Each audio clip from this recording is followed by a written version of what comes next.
आंदोलनरत है। मैं जंतर मंतर पे खड़ा हूँ। मेरा सपना था कि आप लोग एक दिन सत्ता में आओ। आप लोग आ गए, लेकिन इसके लिए तो हमने सपना नहीं देखा था। इसके लिए तो हमने अनगिनत झूठे मुकदमे सहन नहीं किए। इसलिए हमने अपनी बर्बादी नहीं सहन की।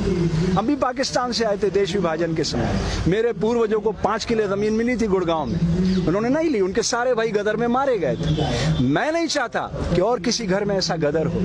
प्लीज आप मेरी भावना समझिए नरेंद्र भाई।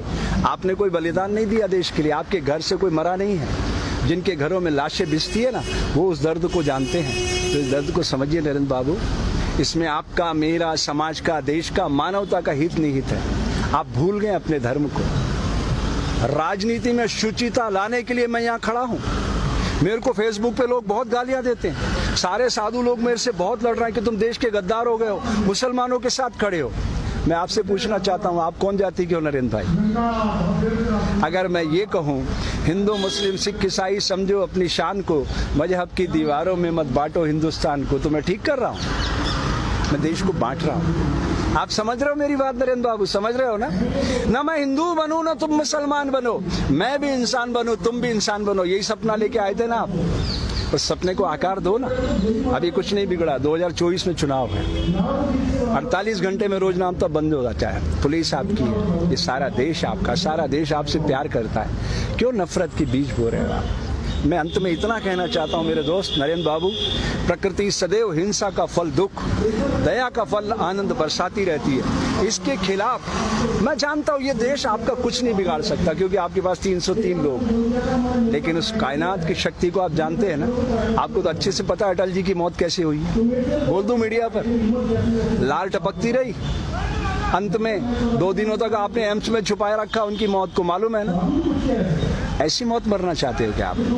अरे अच्छे इंसान बन के मरना, दुनिया रोए, हंसते हंसते जाइएगा। कबीरा जब हम पैदा हुए जग हंसे हम रोए, ऐसी करनी कर चलो हम हंसे जग रोए। ऐसे मरोगे लाल टपकाते टपकाते, आपको अच्छा नहीं लगेगा। ये राम मंदिर का सपने की स्क्रिप्ट किसने लिखी थी? अटल जी ने। उसके निदेशक कौन थे? आडवाणी जी। और आप उसके मार्केटिंग हेड थे, याद है ना? उसी रथ पे खड़े होकर चिल्लाते थे आप। मुझे तो एक एक दृश्य याद है। मुझे वो भी याद है 25 जून 1975 की रात, दरमियानी रात, जब कलेक्टर ने मुझे बुलाया था और आप आदिपुर भाग गए थे। मुझे एक एक दृश्य याद है नरेंद्र बाबू। मैं भूला नहीं हूँ, इसलिए आपको याद दिलाना चाहता हूँ दोस्त, ये समय फिर नहीं आएगा। जिन्हें शक हो वो करे और खुदाओं की तलाश, हम तो इंसान को दुनिया का खुदा कहते हैं। मिटा दे अपनी हस्ती को अगर कुछ मर्तबा चाहे, कि दाना खाक में मिलकर गुले गुलजार होता है। तुम गलत दिशा में जा रहे हो नरेंद्र, कल पछताओगे।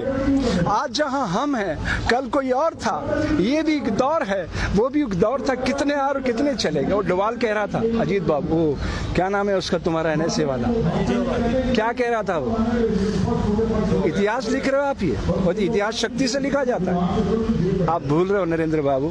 ये आंसू देख रहे हो ना, अहिंसा और सत्य के आंसू है। महात्मा गांधी, तुम्हारे जैसे लाखों करोड़ों नरेंद्र खड़े हो जाए ना एक पलड़े पे, महात्मा गांधी के समक्ष एक तिनका भी नहीं है। पता है क्यों? अहिंसा और सत्य को उन्होंने अपने जीवन में उतार लिया था। कितना भी अपमान किया, वो बैरिस्टर थे। तुम कितने पढ़े लिखे हो तुम्हें अच्छी तरह से पता है। वो बैरिस्टर थे, सारे कपड़े उतार कर तन पे लंगोटी लगाई और निकल पड़े देश के लिए। आज अगर इस तरह दंगे हो रहे होते ना, तो मैदान में आ जाते और खड़े हो जाते सामने। वो एक शख्स था जो भारत में खड़ा होकर मुसलमानों की पैरवी कर सकता था और पाकिस्तान में खड़ा होकर हिंदुओं की पैरवी कर सकता, इसलिए महात्मा गांधी कहलाया। आप नहीं बन सकते इतिहास पुरुष, कूड़ेदान में फेंक दिए जाओ। इसलिए अपनी शक्ति को पहचानो दोस्त। आज नहीं तो कल इस समय आपका इंतजार कर रहा है। अभी भी आत्मावलोकन का समय है।